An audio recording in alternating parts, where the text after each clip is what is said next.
ಮಾತನ್ನು ಸ್ಪಷ್ಟಪಡಿಸಲಿಕ್ಕೆ ಬಯಸ್ತೇನೆ. ರಾಜಕೀಯೇತರ ಸಂಘಟನೆಗಳಲ್ಲಿ ಯಾವುದೇ ಅಧಿಕಾರಿಗಳಿರಬಹುದು, ಸಾಮಾನ್ಯ ಜನರಿರಬಹುದು, ಭಾಗವಹಿಸಲಿಕ್ಕೆ ಕಾನೂನಿನಲ್ಲಿ ಅಡೆತಡೆ ಇಲ್ಲ. ರಾಜಕೀಯ ಚಟುವಟಿಕೆಗಳನ್ನು ಹೊರತುಪಡಿಸಿ ಅಧಿಕಾರಿಗಳು ಯಾವುದೇ ಸಂಘಟನೆಗಳ ಕಾರ್ಯ ಚಟುವಟಿಕೆಗಳಲ್ಲಿ ಭಾಗವಹಿಸಬಹುದು ಅನ್ನೋದು ಕಾನೂನಿನಲ್ಲಿ.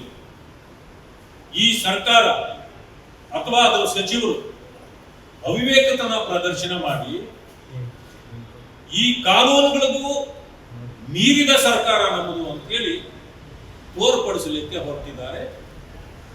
ಇದಕ್ಕೆ ಇತಿಮಿತಿಯಲ್ಲಿದಂಗೆ ಆಡ್ತಾ ಇರತಕ್ಕಂಥ ಈ ಸರ್ಕಾರಕ್ಕೆ ಕಾನೂನಿನ ಇತಿಮಿತಿಯನ್ನ ಯಾರಾದರೂ ತೋರಿಸ್ಕೊಡ್ಬೇಕಾಗಿದೆ. ಆ ಕೆಲಸವನ್ನು ಮಾಡ್ತಾರೆ. ಅವರು RSS ಅನ್ನ ಬಗ್ಗೆ ಯಾಕೆ ಇಷ್ಟು ತಲೆ ಕೆಡಿಸ್ಕೊಂಡಿದ್ದಾರೆ ಅಂತ ಬಹಳ ಜನರಿಗೆ ಗೊತ್ತಿರೋದಿಲ್ಲ. ಇವತ್ತು ಅಭಿವೃದ್ಧಿ ಇಲ್ಲ, ಜನರಿಗೆ ಸವಲತ್ತುಗಳು ಸಿಗ್ತಾ ಇಲ್ಲ, ಅತಿವೃಷ್ಟಿ ಅನಾವೃಷ್ಟಿ ಆಗಿದೆ, ಅದಕ್ಕೆ ಹಣ ಕೊಡ್ಲಿಕ್ಕೆ ಹಣ ಇಲ್ಲ, ರಸ್ತೆ ಗುಂಡಿಗಳನ್ನು ಮುಚ್ಚಲಿಕ್ಕೆ ಇವರಿಗೆ ಯೋಗ್ಯತೆ ಇಲ್ಲ, ಮಳೆ ಬಂದಾಗ ನಗರ ಪ್ರದೇಶಗಳಲ್ಲಿ ಜನ ಮನೆಗಳಿಗೆ ಮಲಗೋಕ್ಕಾಗಲ್ಲ, ಯಾಕಂದ್ರೆ ಅಷ್ಟು ನೀರುಗಳು ತುಂಬಿದೆ. ಇಂಥ ಎಲ್ಲ ಪರಿಸ್ಥಿತಿಯಲ್ಲಿ ಈಗಾಗಲೇ ಇಂಡಸ್ಟ್ರಿಯಲಿಸ್ಟ್ಗಳೆಲ್ಲ ಸೇರಿ ಥ್ರೆಟ್ ಮಾಡಿದ್ದಾರೆ.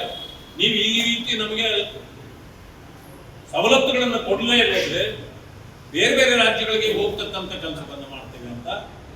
ಅದಕ್ಕೂ ಕೂಡ ಹೋಗೋರೆಲ್ಲ ಹೋಗ್ಲಿ ಅಂತೂ ಹೇಳ್ತಿದ್ದಾರೆ.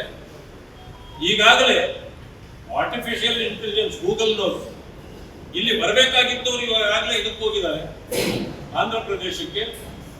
ಆದ್ದರಿಂದ ಎಲ್ಲ ಕರ್ನಾಟಕದಲ್ಲಿ ಸರಿ ಇಲ್ಲ ಅಂತಕ್ಕಂಥದ್ದು ಎದ್ದು ಕಾಣ್ತಕ್ಕಂಥ ಸಂದರ್ಭದಲ್ಲಿ ಇದರ ಬಗ್ಗೆ ಚರ್ಚೆನೇ ಆಗಬಾರ್ದು ಅನ್ನೋ ಉದ್ದೇಶಕ್ಕೆ ಕೆಲವು ಅವಿವೇಕಿ ಸಚಿವರು, ವಿವೇಕವುಳ್ಳವರು ಏನ್ ಮಾಡ್ತಾರೆ, ತಮಗೆ ಕೊಟ್ಟಿರತಕ್ಕಂಥ ಕೆಲಸಗಳನ್ನ ಮಾಡಿ ಜನರಿಂದ ಪ್ರಶಂಸೆಯನ್ನ ಪಡೀತಾರೆ.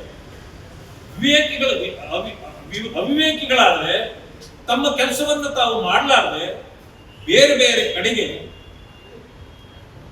ಡೈವರ್ಟ್ ಮಾಡ್ತಕ್ಕಂಥ, ಮನಸ್ಸುಗಳನ್ನ ಬೇರೆ ಕಡೆಗೆ ಎಳೆಯತಕ್ಕಂಥ ಕೆಲಸಗಳನ್ನ ಮಾಡ್ತಾರೆ. ಈ ಸರ್ಕಾರ ಕೂಡ ಆ ಮಂತ್ರಿಗಳಿಗೆ ಅದೇ ರೀತಿಯ ಪದವಿಗಳನ್ನು ಕೊಟ್ಟಿದೆ. ಕೆಲವರು ಹೇಳ್ತಾರೆ ಈಗಾಗಲೇ ಟ್ರಾನ್ಸ್ಫರ್ ಮಾಡಕ್ಕೆ ಒಬ್ಬ ಸಚಿವರು, ಅದನ್ನು ಟ್ರಾನ್ಸ್ಫರ್ ಸಚಿವರು ಅಂತ ಹೇಳಿದ್ದಾರೆ. ಅವರು ಮೈಸೂರು ಕಡೆಯವರು MLC ಟ್ರಾನ್ಸ್ಫರ್ ಸಚಿವರು, ಅವ್ರದ್ದು ಗಮನಕ್ಕೆ ಬಂದ್ರೆ ಟ್ರಾನ್ಸ್ಫರೇ ಆಗಂಗಿಲ್ಲ. ಇನ್ನೊಬ್ಬರು ಗೊಂದಲದ ಸಚಿವರು, ಬರೀ ಅವರ ಡಿಪಾರ್ಟ್ಮೆಂಟ್ ಬಿಟ್ಟು ಬರೀ ಗೊಂದಲ ಸೃಷ್ಟಿ ಮಾಡು, ವಿಷಯಗಳನ್ನ ಡೈವರ್ಟ್ ಮಾಡು, ಆರಾಮಾಗಿ ಕೊಡ್ತೀವಿ, ಸರ್ಕಾರ ಏನಾದ್ರೂ ಮಾಡಿಕೊಂಡು ಹೋಗಿ. ಹೀಗೆ ಇನ್ನು ಕೆಲವರು ಬಾಯಿ ಬಡಿದ ಸಚಿವರು, ಲೊಟ ಲೊಟ ಲೊಟ ಲೊಟ ಅಂತ ಬಡ್ಕೊಳ್ತೇವೆ ಇರ್ತಾರೆ ಅವರು.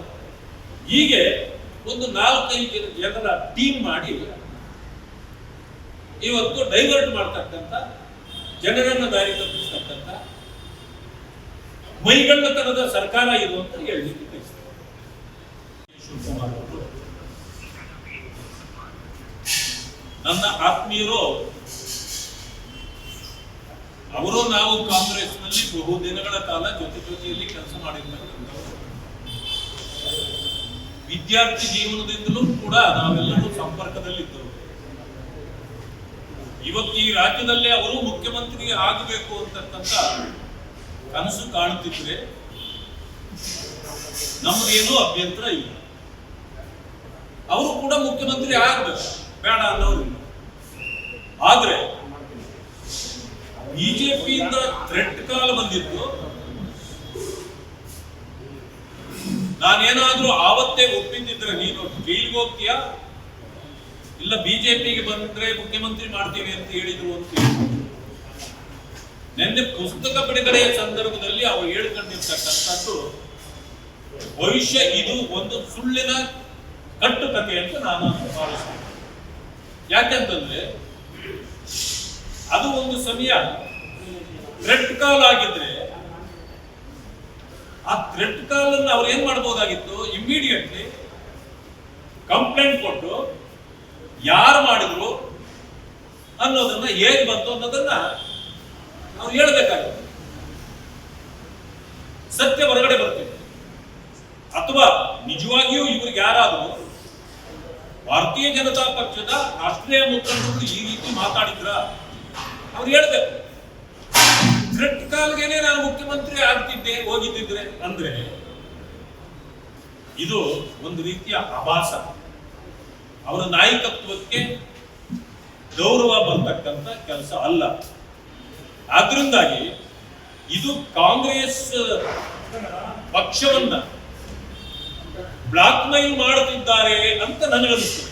ಯಾಕಂದ್ರೆ ಮುಖ್ಯಮಂತ್ರಿ ಆಸೆ ಇಟ್ಕೊಂಡಿರೋರು ಹಲವು ತಂತ್ರಗಳನ್ನು ಹುಡುಕ್ತಕ್ಕಂಥದ್ದು ಸಹಜ.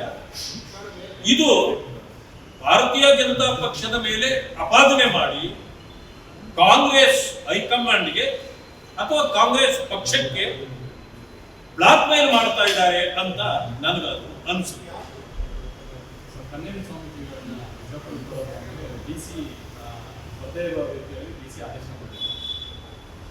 ಈ ಸರ್ಕಾರ ಬೇಡದಕ್ಕೆಲ್ಲ ಬಾಯಿ ಮಾಡ್ತದೆ, ಸಾಮಾನ್ಯ ಜನರ ಬಾಯಿ ಮುಚ್ಚಿಸ್ತದೆ.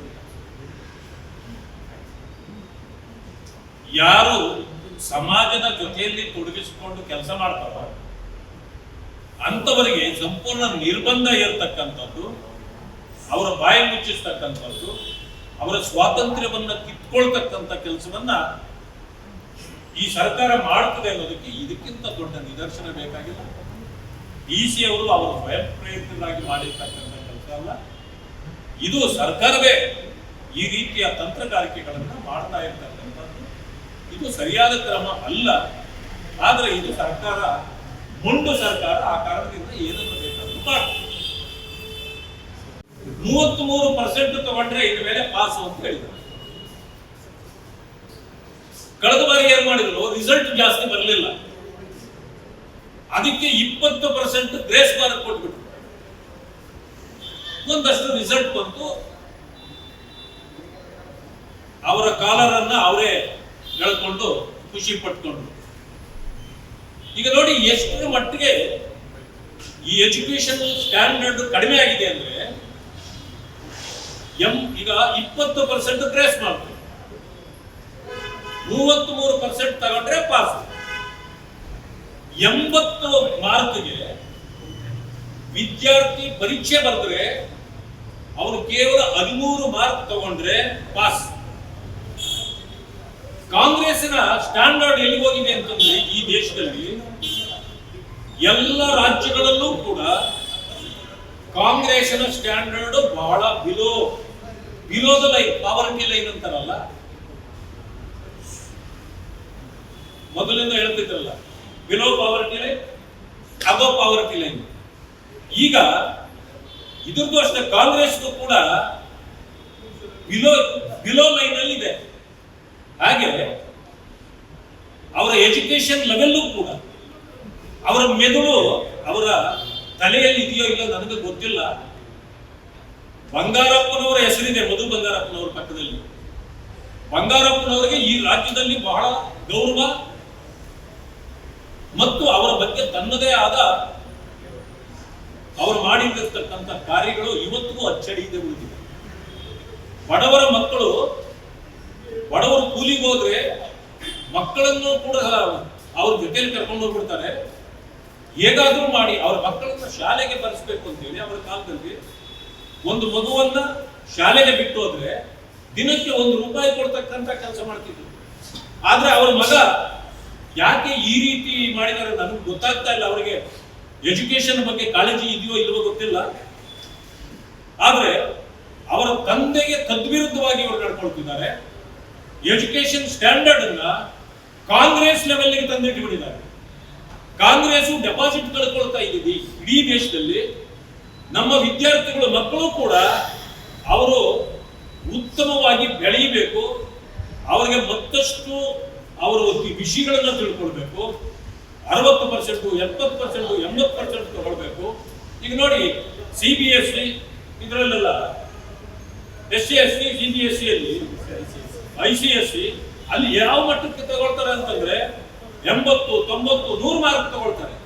ಆದ್ರೆ ಇಲ್ಲಿ ನೋಡಿ 33 ಮಾರ್ಕ್ಗೆ ಇವರೇ ಫಿಕ್ಸ್ ಮಾಡ್ಬಿಟ್ರೆ 20% ನೀವು ಗ್ರೇಸ್ ಮಾರ್ಕ್ ಕೊಟ್ಬಿಟ್ರೆ 13% ಅಂದ್ಮೇಲೆ 13% ಬರೆದು ಉತ್ತೀರ್ಣರಾಗಿಬಿಟ್ರೆ ಒಬ್ಬ ವಿದ್ಯಾರ್ಥಿ ಮತ್ತೆ ಯಾವ ಸ್ಟ್ಯಾಂಡರ್ಡ್ ಇರ್ಬೋದು? ಅದಕ್ಕೆ ಏನಂತಂದ್ರೆ ಎಲ್ಲರೂ ದಡ್ಡರಾಗೆ ಬದುಕಬೇಕು, ಕಾಂಗ್ರೆಸ್ನವ್ರ ತರನೇ ಅವರು ಇರಬೇಕು, ಆವಾಗ ವೋಟ್ ಬ್ಯಾಂಕ್ ನಮ್ಮದು ಸೇಫ್ ಆಗಿರ್ತದೆ. ಈ ಥಿಂಕಿಂಗ್ ಅಲ್ಲಿ ಈ ಕಾಂಗ್ರೆಸ್ ಸರ್ಕಾರ ಇದೆ. ನೋಡಿ ಅವರು ಯಾವ ಉದ್ದೇಶಕ್ಕಾಗಿ ಮಾಡಿದ್ದಾರೆ, ಸ್ವಾಮೀಜಿಯನ್ನು ಯಾಕೆ ಅಲ್ಲಿ ಆ ರೀತಿ ಕರೀತಾರೆ, ಅದು ನನಗೆ ಸಂಪೂರ್ಣ ಮಾಹಿತಿ ಇಲ್ಲ. ಅಂತ ಸಂದರ್ಭ ಬಂದು ಅವರು ಉತ್ತಮ ಕಾರ್ಯ ಮಾಡತಕ್ಕಂಥವ್ರು ಆಗಿ ಸಂದರ್ಭದಲ್ಲಿ ಅವರ ಜೊತೆಯಲ್ಲಿ ನಾವು ಕೂಡ ನಿಲ್ತೇವೆ ಅಂತಕ್ಕಂಥ ಮಾತನ್ನು ನಾನು